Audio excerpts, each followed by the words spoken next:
Assalamualaikum warahmatullahi taala wabarakatuh. My name is Faradifa Aprilia Putri.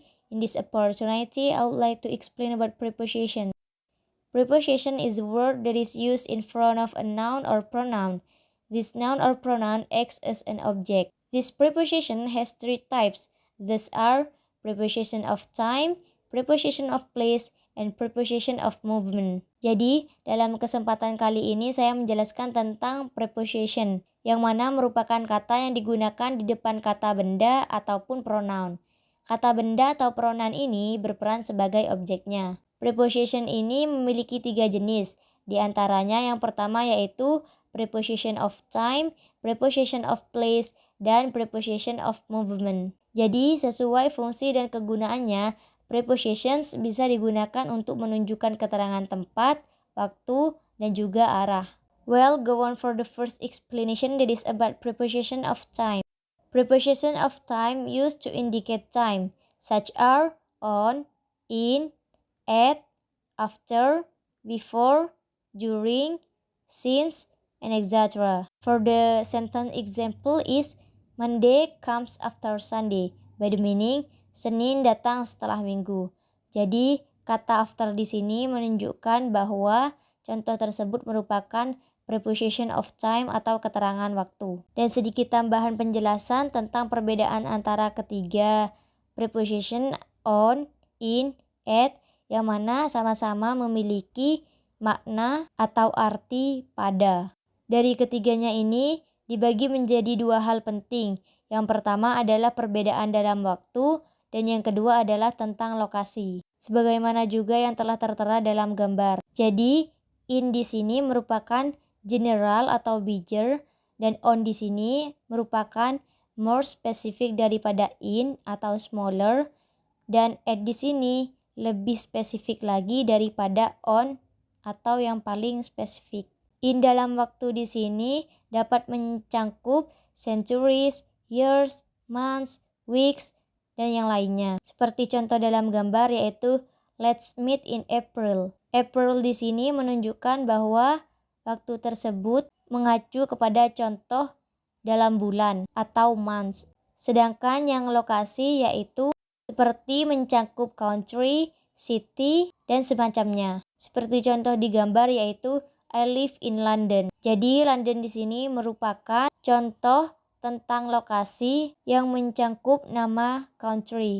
Dan yang selanjutnya yaitu on, yang lebih spesifik daripada in. Yang mencangkup on dalam waktu yaitu seperti days dan weekend. Sedangkan dalam lokasi seperti street dan avenue. Contoh on dalam time. Let's meet on Saturday.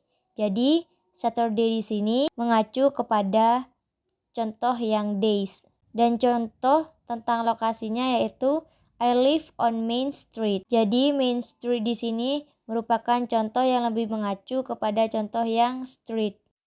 Dan yang selanjutnya yaitu at, yang mana ini lebih spesifik lagi daripada on. Misalnya dalam waktu yaitu hours, dan tentang lokasi yaitu seperti address atau specific location. Contoh dalam waktu yaitu seperti let's meet at 12 o'clock. 12 o'clock di sini including to the hours example. And for the location example is I live at 32 Main Street. Jadi ini lebih spesifik daripada yang on tadi, yang mana di sini tertera nomor jalan tersebut yang mana menunjukkan bahwasannya contoh kalimat ini lebih spesifik daripada contoh tentang lokasi yang on. The next is preposition of place. Preposition of place is a preposition that is used to refer to a place where something or someone is located, such are on, under, beside, in front of, behind, among, and etc. The sentences example are Ahmad is standing in front of us, by the meaning Ahmad berdiri di depan kita. I learn grammar materials on my English book. Saya mempelajari materi grammar di buku bahasa Inggrisku. Jadi penjelasan yang selanjutnya yaitu tentang preposition of place atau kata depan yang digunakan untuk merujuk ke tempat di mana sesuatu atau seseorang itu berada. Contohnya seperti di atas, di bawah, di samping, di depan, di belakang, di antara, dan lain-lainnya. Dari contoh yang telah saya sebutkan bahwasannya kata in front of dan on ini menunjukkan bahwasannya kalimat tersebut merupakan contoh dari preposition of place yang mana dapat merujuk ke tempat di mana sesuatu atau seseorang itu berada. Well, the last explanation is about preposition of movement. Preposition of movement is a preposition that indicates direction or movement, such as into, out of, to, inside, around, past, down, and etc. For the sentences example are the student come into the class. By the meaning, siswa-siswa itu masuk ke dalam kelas. We never know the inside of someone's heart. By the meaning, kita tidak pernah tahu dalamnya hati seseorang. Jadi, penjelasan yang terakhir yaitu preposition of movement. Preposition of movement ini merupakan kata depan yang menunjukkan arah atau pergerakan. Contohnya seperti masuk ke, keluar dari, ke, dalam, mengelilingi, melewati, menuruni, dan lain sebagainya. Jadi, dalam contoh yang telah saya berikan, yaitu salah satunya adalah into. The student come into the class. Jadi, kata into di sini yang menunjukkan arah atau pergerakan siswa-siswi atau the student yang masuk ke dalam kelas. That's all my explanation about preposition.